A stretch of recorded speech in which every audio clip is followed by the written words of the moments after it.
warahmatullahi wabarakatuh. Perkenalkan, nama saya Lilis Suryani, NIM E11012010116. Saya dari Prodi Ilmu Komunikasi tahun 2020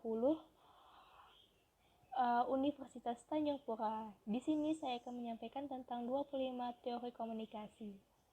Selamat menonton.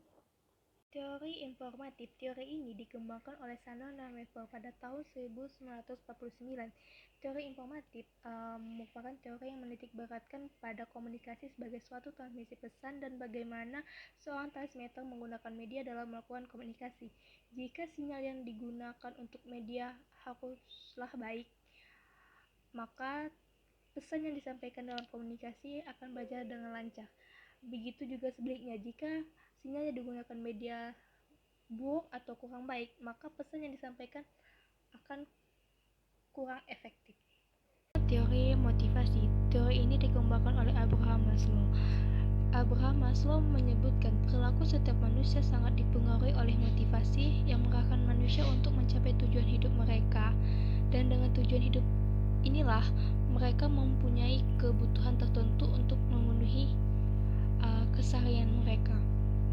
Lalu Abraham Maslow menyebutkan ini dengan the need hierarchy model. Kebutuhan tersebut ada 5 macam, yaitu 1. Kebutuhan fisiologis, 2. Kebutuhan keselamatan atau rasa aman, 2. Kebutuhan sosial, 4. Kebutuhan penghargaan, 5. Kebutuhan aktualisasi diri. Teori adaptasi. Teori adaptasi adalah teori yang bertujuan memahami, menjelaskan, memprediksi bagaimana, mengapa, dan sejauh mana individu atau suatu organisasi untuk mengadopsi atau membeli penawaran baru. Teori ini menggambarkan bagaimana proses seorang konsumen menerima produk baru, mode baru, ataupun ide baru yang disediakan. Teori agenda setting. Teori ini dikembangkan oleh Anscombe dan Shaw pada tahun 1972. Teori agenda setting beranggapan apabila media memberi tekanan pada suatu peristiwa, maka media tersebut akan membuat masyarakat menganggap peristiwa ini penting. Dalam hal ini, media mempunyai efek yang sangat kuat dalam mempengaruhi asumsi masyarakat, sehingga akan muncul asumsi bahwa apa yang dianggap penting oleh media maka akan dianggap penting oleh masyarakat juga. Teori standpoint disebut juga sebagai teori sikap, yang merupakan sebuah teori yang dapat mengubah kekuasaan seseorang melalui kewenangannya. Dikutip dari Decision.id, teori standpoint ataupun sikap dipelopori oleh seorang filsuf Jerman yang bernama Karl Wilhelm Friedrich Hegel pada tahun 1807. Ia mengemukakan bahwa teori ini membahas tentang hubungan tuan dan budak yang hidup dalam ruang lingkup yang sama tetapi memiliki pengetahuan dan pengalaman yang berbeda. Perbedaan ini disebabkan karena posisi mereka berbeda dalam kehidupan sosial. Konsep terpenting dalam teori ini adalah sebagai berikut, yaitu sikap, 2. Pengetahuan tersituasi, 3. Pembagian pekerjaan berdasarkan jenis kelamin, sexual division of labor. Teori norma budaya. Teori ini diperkenalkan oleh Melvin Defler. Teori ini dijabarkan dengan 3 dimensi teori, yaitu 1. Kajian ontologis. Media massa yang menyampaikan informasi dengan cara tertentu yang dapat menimbulkan kesan yang disesuaikan dengan norma-norma dan nilai budayanya. Pesan media mampu mengubah norma-norma budaya yang telah ada atau yang telah berlaku dalam masyarakat. Hal ini terjadi karena ada 3 indikator, yaitu untuk memperkuat norma, mengubah norma, dan menciptakan norma baru. Kajian epistemologis. Media massa mempengaruhi budaya masyarakat dengan cara pesan yang disampaikan media massa memperkuat budaya yang ada. Ketika suatu budaya telah kehilangan tempat apresiasinya, kemudian media massa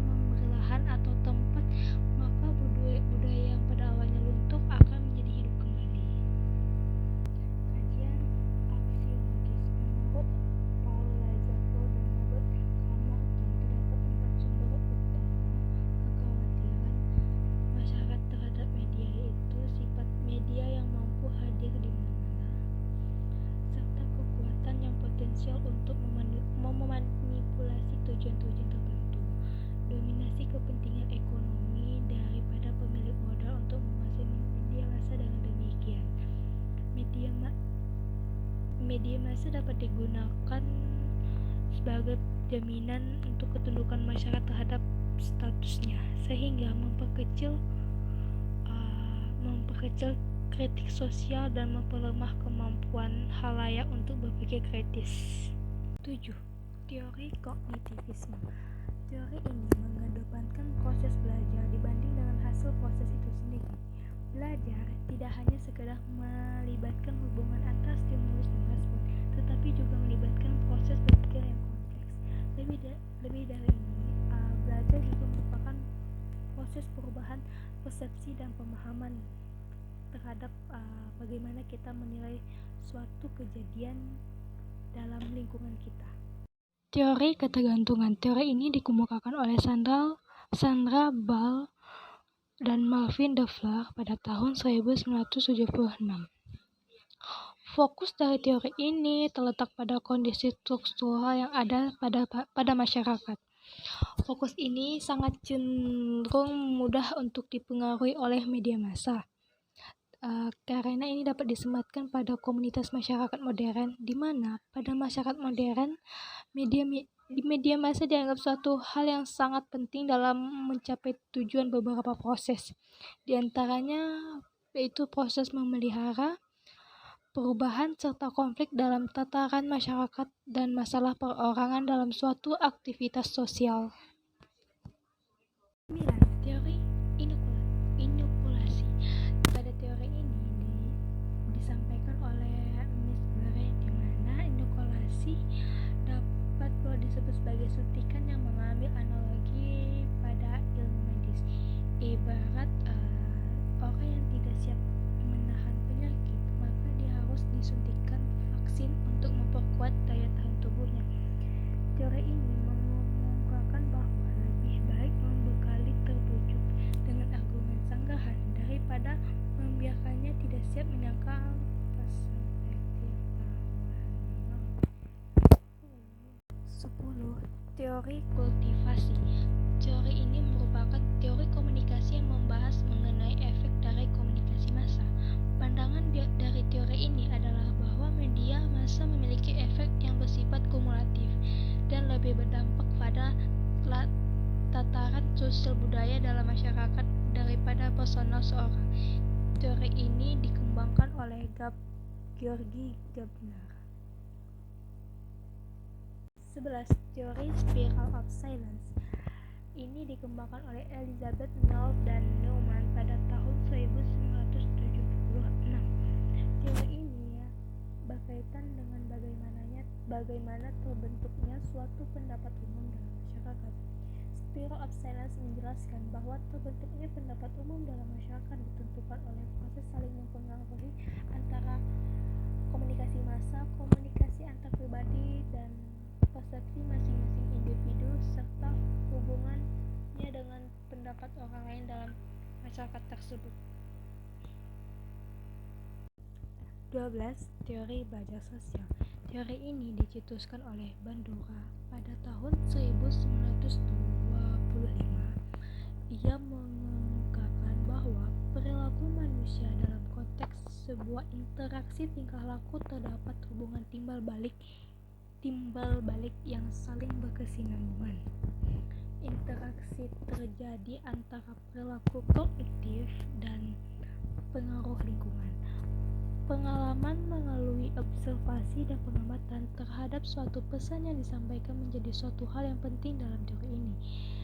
Karena dalam teori ini terdapat 4 tahapan. Pertama, pembelajaran sosial terjadi atas adanya perhatian dari individu.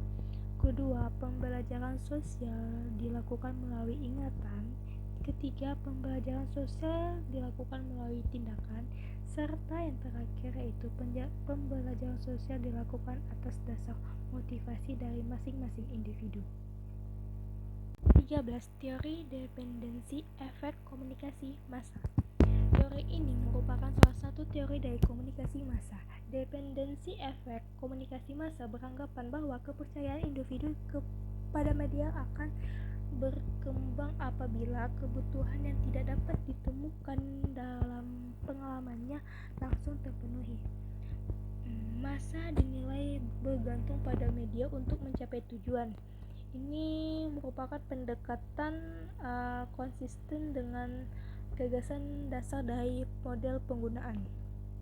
Little John menilai ketergantungan seseorang dinilai dari jumlah dan sentralitas tentang fungsi informasi yang disajikan, serta stabilitas sosial. Semakin penting media terhadap individu, semakin tinggi pula nilai dari media tersebut. 14. Teori birokrasi.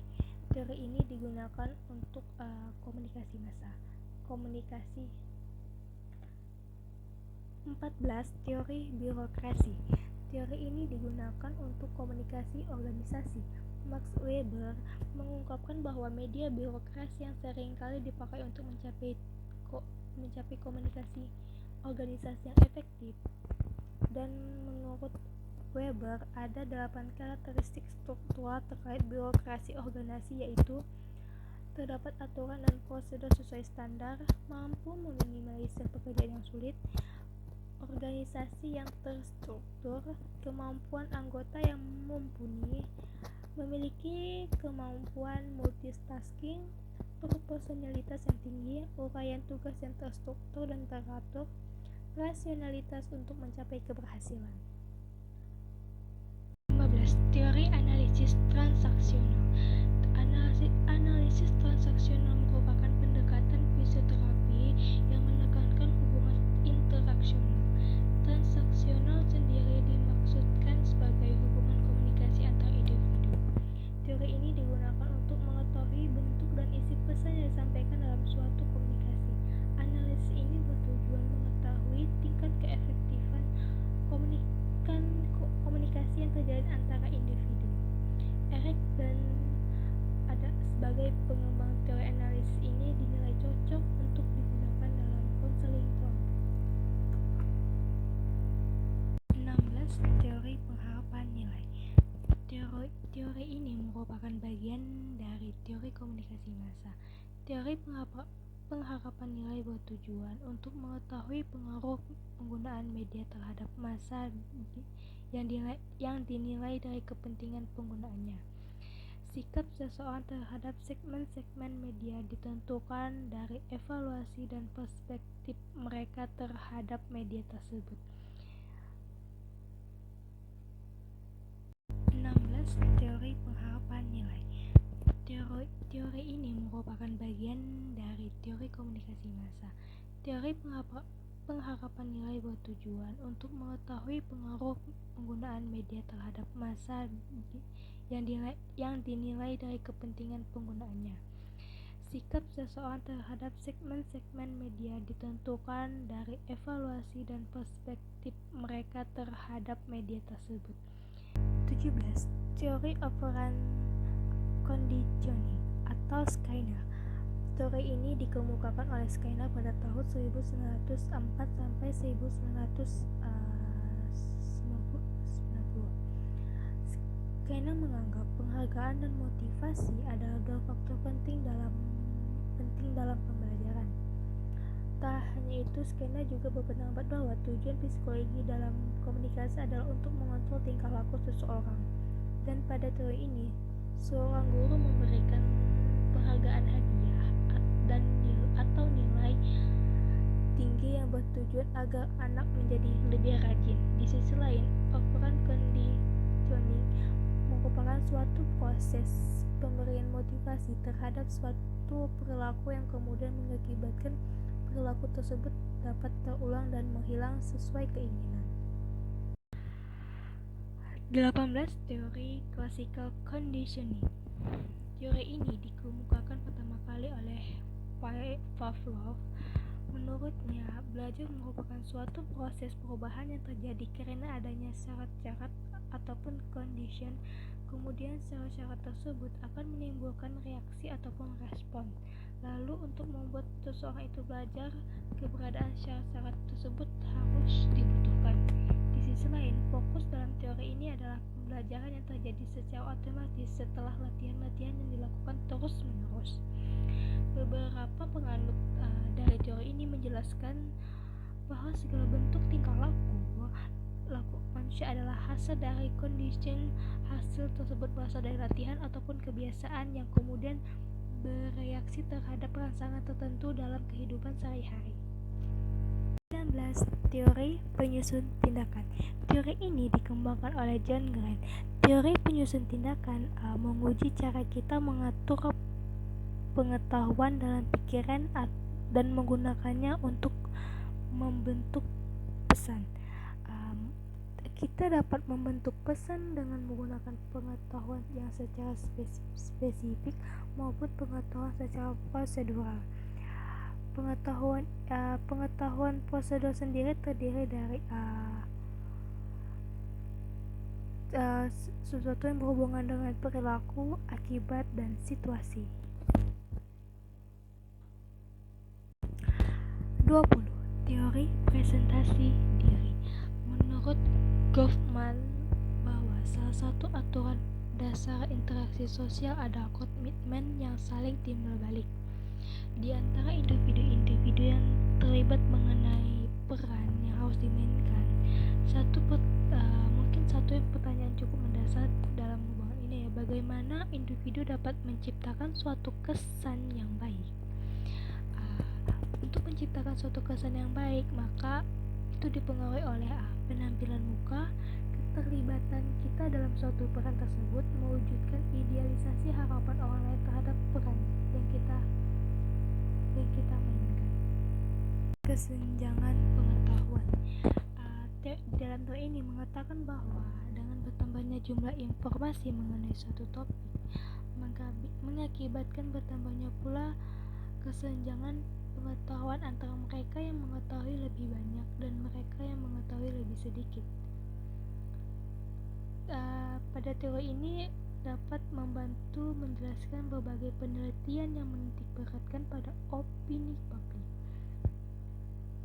Kesenjangan pengetahuan dapat menghasilkan bertambahnya kesenjangan orang yang memiliki status ekonomi yang rendah dan orang yang memiliki status ekonomi yang tinggi.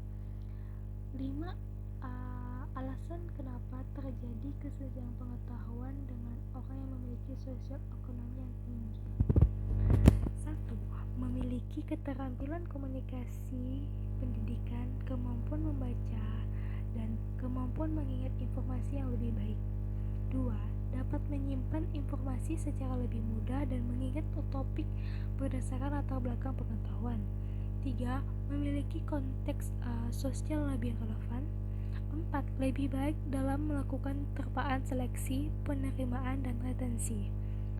Dan yang terakhir, lebih mudah menjangkau media massa. 22. Teori belajar kontemporer. Menurut teori ini, pembelajaran berdasarkan teori belajar konstruktivisme. Pembelajaran berfungsi membekali kemampuan siswa mengakses berbagai informasi yang dibutuhkan dalam proses belajarnya. Sesuai dengan prinsip belajar teori konstruktivisme, maka dalam pembelajarannya nampak ada pergeseran fungsi guru dan buku sebagai sumber informasi. Guru lebih berfungsi membekali siswa dalam menyeleksi informasi yang dibutuhkan. Zonasi kognitif. Teori ini merupakan teori dari psikologi sosial yang membahas mengenai perasaan ketidaknyamanan seseorang akibat sikap, pemikiran, dan perilaku yang saling bertentangan dan memotivasi seseorang untuk mengambil langkah demi mengurangi ketidaknyamanan tersebut. Istilah disonansi kognitif diprofesikan oleh seorang psikolog bernama Leon Festinger pada tahun 1950. Teori pemrosesan informasi.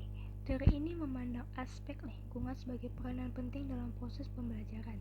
Teori pemrosesan informasi, sebagaimana yang dijelaskan oleh Wirnes pada tahun 1996, memandang belajar sebagai suatu upaya untuk memproses, memperoleh, dan menyimpan informasi melalui memori jangka pendek dan memori jangka panjangnya. Dalam hal ini, belajar terjadi secara internal dalam diri setiap peserta. Pemrosesan informasi menunjuk kepada cara mengumpulkan atau menerima stimulus dari lingkungan, mengorganisasi data, memecahkan masalah, dan menemukan konsep-konsep dan pemecahan masalah, serta menggunakan simbol-simbol verbal maupun non-verbal.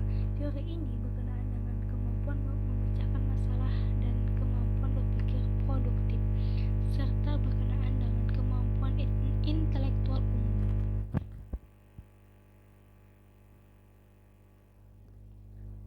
Teori pengungkapan diri atau konsep diskurse adalah bentuk komunikasi interpersonal dalam bentuk membagi informasi diri pribadinya berupa ide, perasaan, dan fantasi, serta pengungkapan reaksi dan tanggapan terhadap suatu situasi yang umumnya disembunyikan namun dapat disampaikan, sehingga orang lain mengetahui apa yang dipikirkan dan dirasakan ataupun yang diinginkannya.